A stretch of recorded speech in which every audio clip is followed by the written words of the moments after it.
కొలికిపూడి ఏదైతే ఉందో కృష్ణా జిల్లా రాజకీయాలను కుదిపేసింది. అంతేకాదు రాష్ట్ర వ్యాప్తంగా టీడీపీ పార్టీని అలాగే అధికార పార్టీగా ఉన్న టీడీపీలోని కొంతమంది నాయకులని కూడా ఒక రకంగా దిగ్భ్రాంతికి ఒక రకంగా డైలమోలో పడేసింది అధికార పార్టీని అని చెప్పాలి. అదేవిధంగా వైసీపీకి కూడా ఒక అస్త్రం ఇచ్చినట్లయింది.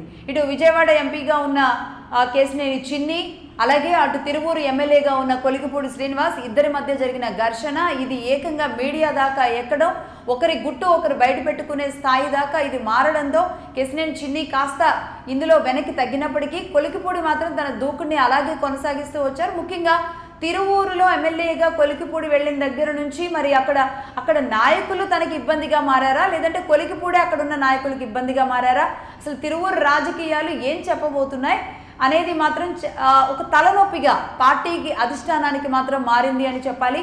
ఈ నేపథ్యంలో క్రమశిక్షణ సంఘం ఒక రిపోర్ట్ని ఒక నివేదికను తయారు చేసింది. మంత్రి లోకేష్ గారికి ఆ నివేదిక ఈరోజు ఇస్తారు.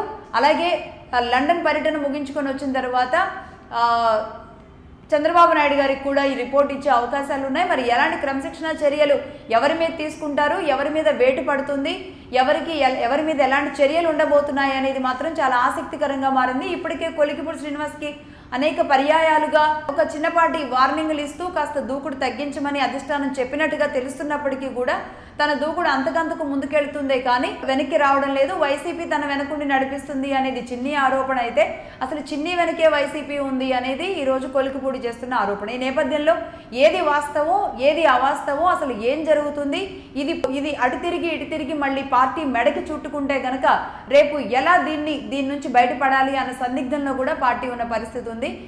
ఇవాళ నివేదిక తయారయ్యి ఒక స్టేజ్కి వెళ్ళబోతుంది. తర్వాత చంద్రబాబు నాయుడు గారు వచ్చిన తర్వాత పూర్తి నివేదిక సారాంశం, ఆ తర్వాత పార్టీ తీసుకునే చర్యలు అనేవి బయటకు వస్తాయి.